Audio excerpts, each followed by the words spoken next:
gouvernement. Si ce nouveau gouvernement est là, ceux qui seront retenus demeurent dans leur mission, les autres retournent à l'Assemblée nationale et ce sera à cette dernière de régler le problème avec les suppléants qui étaient là. Mais il n'est pas question de toucher deux émoluments. Les ministres qui restent, tous vont rester là. Ils vont rester et toucher leur traitement de ministre. Donc ça, je tenais à le dire, parce que c'est plus ça qui me préoccupe. Le reste, c'est, j'allais dire, du juridisme. Bon, je laisse aux juristes le soin d'en discuter. Moi, ma mission, elle est de protéger le peuple, de protéger le sol congolais, et c'est à ça que je m'acquitte. Le reste...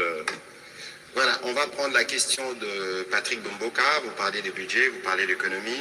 Je pense que Tolande Bissonyoso Makamo, président Zoluba, donc c'est clair et net.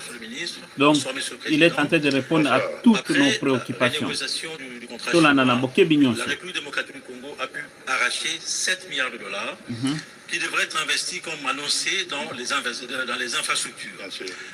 Mais on aurait constaté que depuis la signature de ces contrats mines contre infrastructure en 2008, le taux d'absorption de ces milliards disponibles est toujours très faible. Alors comment s'y rassurer cette fois-ci à la fois de la bonne gestion et la bonne affectation de ces ressources? D'abord parce que nous avons commencé à renégocier. Donc ça, c'est déjà la preuve qu'en tant que patriotes aimant ce pays, quand nous avons examiné ce qui avait été fait avant nous, nous avons constaté que c'était très mal fait et au désavantage de la République. Secondo, lorsque, malgré tout, ça a quand même été fait, c'est-à-dire de l'argent a été décaissé, je crois qu'on est presque à 1 milliard seulement de la part de... Eh bien, cet argent n'a rien fait. Est-ce que vous voyez des infrastructures grandioses, vous, dans ce pays? Non.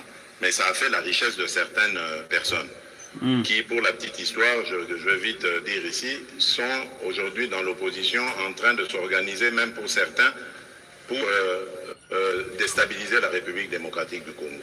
Voilà à quoi a servi cet argent. Mais bon, on en parlera peut-être à une autre occasion. Le travail est pour le moment fait par nos services de renseignement. Donc là, je voulais dire que nous avons revu les choses, nous les avons rééquilibrées dans un contexte gagnant-gagnant. Aujourd'hui, nous sommes convaincus que ce qui va se passer sera immédiatement profitable à la République parce que nous avons même mis une institution qui discute avec SICOMINE et qui va avoir les études nécessaires, parce que vous avez parlé d'absorption, évidemment. Comment est-ce que vous voulez qu'on absorbe des montants ou des fonds déjà désignés, préparés, s'il n'y a pas de projet fiable avec études faites pour que l'on entame évidemment les réalisations? C'est ça que nous sommes en train de faire, que nous avons fait, que nous sommes en train de faire. La CGT, par exemple, l'Agence congolaise des grands travaux, dispose, d'ailleurs je dois recevoir son DG dans les jours qui viennent, dispose de beaucoup d'études. Et l'autre institution dirigée par Freddy Chembo, dont j'oublie, qui est assez compliqué, donc ça, le directeur général Chembo, qui elle est en pourparlers avec compatriotes, je pense que vous avez suivi SICOMINE, est aussi là pour le président Félix Tshisekedi répondre à toutes vos préoccupations. Nous allons revenir avec beaucoup plus de détails pour vous donner maintenant la suite de cette interview. Donc soyez toujours branchés sur Malimbia officiel.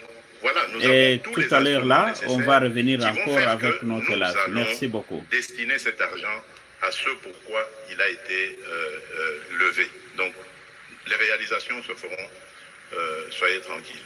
Et c'est dans les mêmes esprits, Excellence Monsieur le Président de la République, qu'on a pu obtenir 2 milliards, je pense, de contrats des TFM dans les différentes discussions qui étaient en cours, qui viendront en appui. Ça, c'est toujours dans le cadre de la revisitation, si je puis l'appeler ainsi, de tous ces contrats qui ont été faits un peu à la légère à l'époque, sans tenir compte de l'intérêt de notre pays.